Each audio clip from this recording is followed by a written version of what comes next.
या तलावाची एक अतिशय रंजक आणि रहस्यमय आख्यायिका आजही लोकांमध्ये प्रसिद्ध आहे.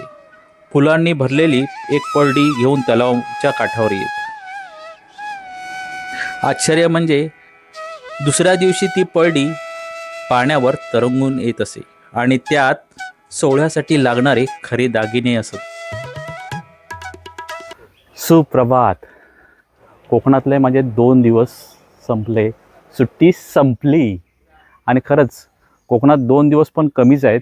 आलो होतो गावी माझ्या, फिरलो, त्यात समुद्रावरती गेलो होतो, नंतर बाजारहाट केली, आठवडी बाजार होता मिठबावचा तो केला. ते व्हिडिओ तुम्ही पहा, मी भाग 1 भाग 2 मध्ये टाकलेले आहेत व्हिडिओ.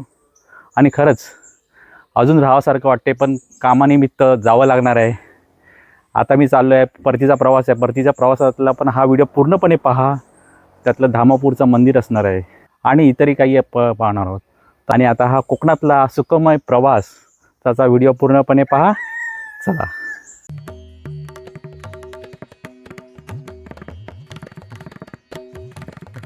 समोरील घरात आमच्या खोतांच्या कुलदेवतेचं देवघर आहे.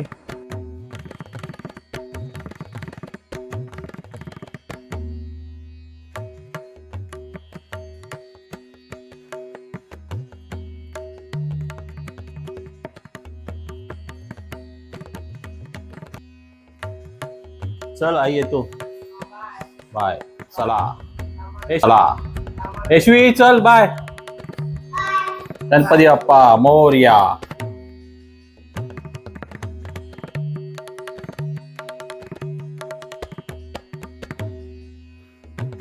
चल यशवी बाय. चल मी येतो मुंबईला, तू राहा, मजा कर आता.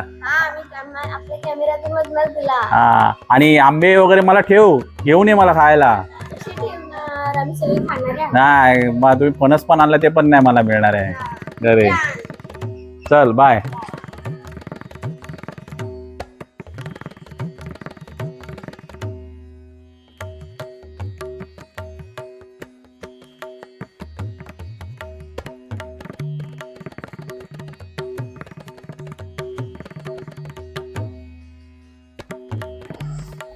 बघा, 2 साळुंक्यांचं शिवलिंग असलेले श्री गांगेश्वर हे आमचं गावचं मंदिर, पुरातन असं मंदिर आहे. आणि हे लाकडी खांब आहेत. आणि ह्या मंदिराचं आता जीर्णोद्धार करायचा आहे. हे लाकडी खांब आहेत ना, तिथे सागाच्या लाकडाचे खांब येणार आहेत. लाकडी खांब आहेत, आता खराब झाले आहेत.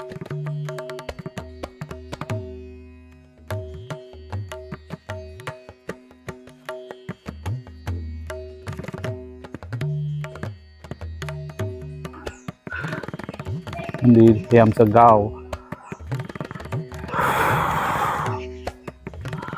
आणि विहीर आहे पहा. टी शेपची विहीर आहे. विहिरीला पायऱ्या आहेत. आणि हे पहा, पाणी बघा, 12ही महिने अखंड असणारं पाणी ह्या विहिरीला आहे.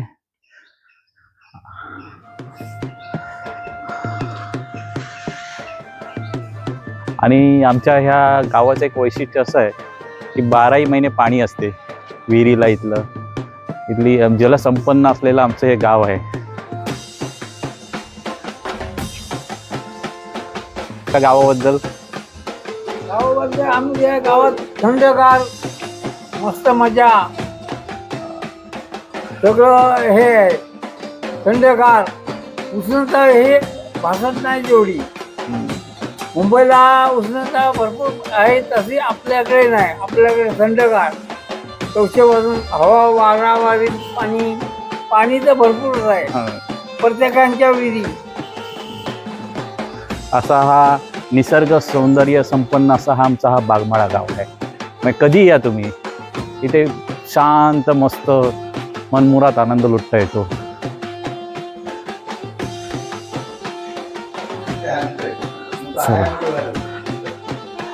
चला टाटा. एकशीत जा, मी नको येऊ.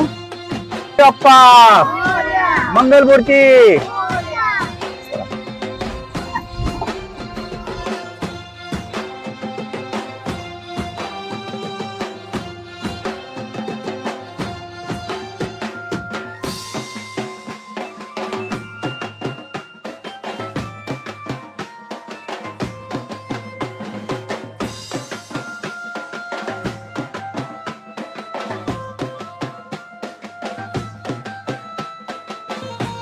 सिंधुदुर्ग जिल्ह्यातील मालवण कुडाळ मार्गावर वसलेले हे भगवती देवी मंदिर.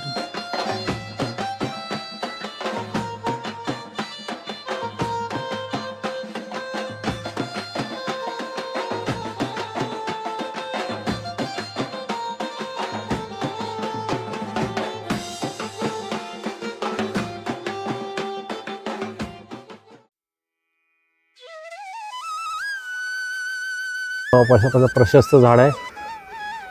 हा हा. आणि हे मंदिर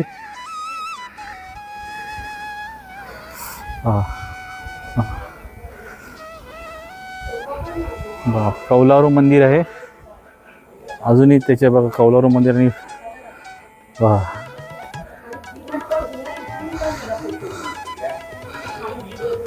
कसं शांत असं ठिकाण आहे. इथून आपण दर्शन घेऊया. हा चला.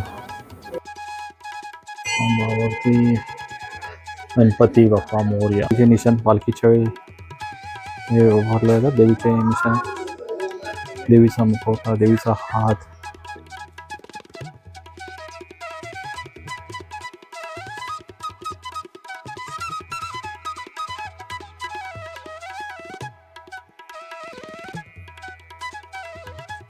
स्थानिक लोककथेनुसार सुमारे 500 वर्षापूर्वी ह्या भागात घनदाट जंगल होते.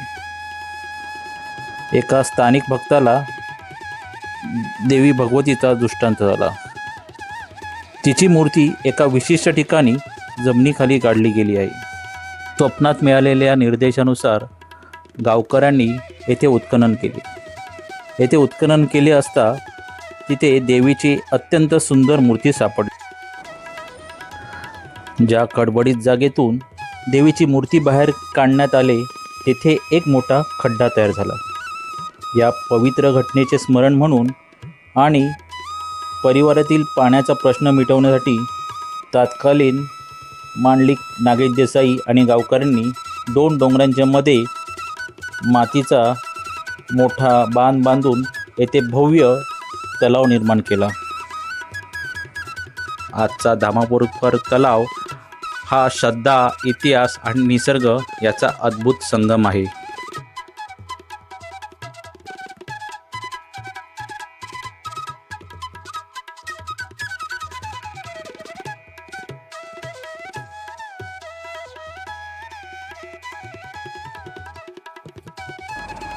या तलावाच्या पारंपरिक आणि शाश्वत सिंचन पद्धतीचा गौरव करण्यासाठी 2020 मध्ये international commission on irrigation and drainage तर्फे या तलावाला वर्ल्ड हेरिटेज इरिगेशन स्ट्रक्चर म्हणजेच जागतिक वारसा सिंचन वास्तू हा आंतरराष्ट्रीय पुरस्कार या तलावाला मिळाला आहे.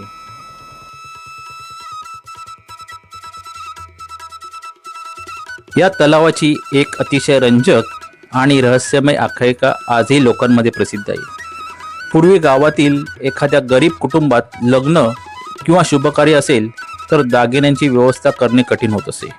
अशावेळी लोक देवी भगवतीकडे प्रार्थना करत फुलांनी भरलेली एक परडी घेऊन तलावाच्या काठावर येत आणि ते भाविक हवे असलेल्या दागिन्याची नावे घेत आणि ती परडी तलावात सोडत. आश्चर्य म्हणजे दुसऱ्या दिवशी ती परडी पाण्यावर तरंगून येत असे आणि त्यात सोहळ्यासाठी लागणारे खरे दागिने असत. कार्य संपल्यावर हे दागिने देवीला परत करणे आवश्यक होते. पण एके दिवशी काही लोकांनी लोभापोटी ते दागिने परत केले नाहीत. असे म्हणतात की त्या दिवसानंतर देवीचा कोप झाला आणि तलावातून दागिने मिळण्याची ही चमत्कारिक प्रथा कायमची बंद झाली. ही आख्यायिका खरी की काल्पनिक हे ठामपणे सांगता येत नाही, पण धामापूर तलावाचे गूढ आणि आकर्षण आजही तितके जिवंत आहे.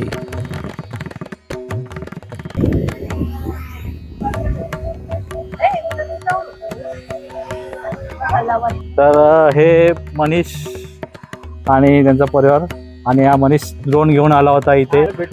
भेटू नक्कीच. चला येऊ. श्रीदेवी सातेरी प्रसन्न. तर धामापूर तलावाची माहिती मराठी, इंग्रजी आणि हिंदीमध्ये लिहिले आहे.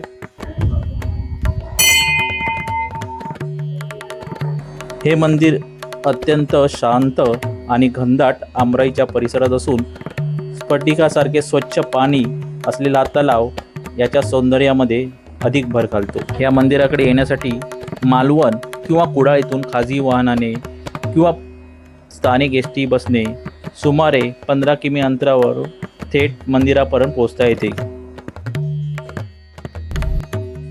गावातील कलेश्वर मंदिरात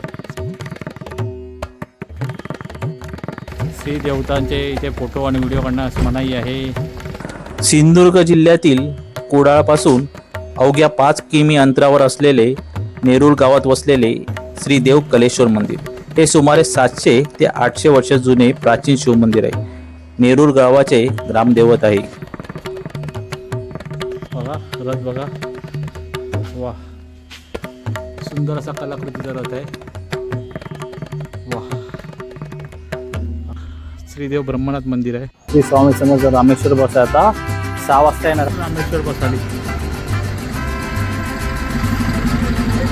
तास नंबर 6.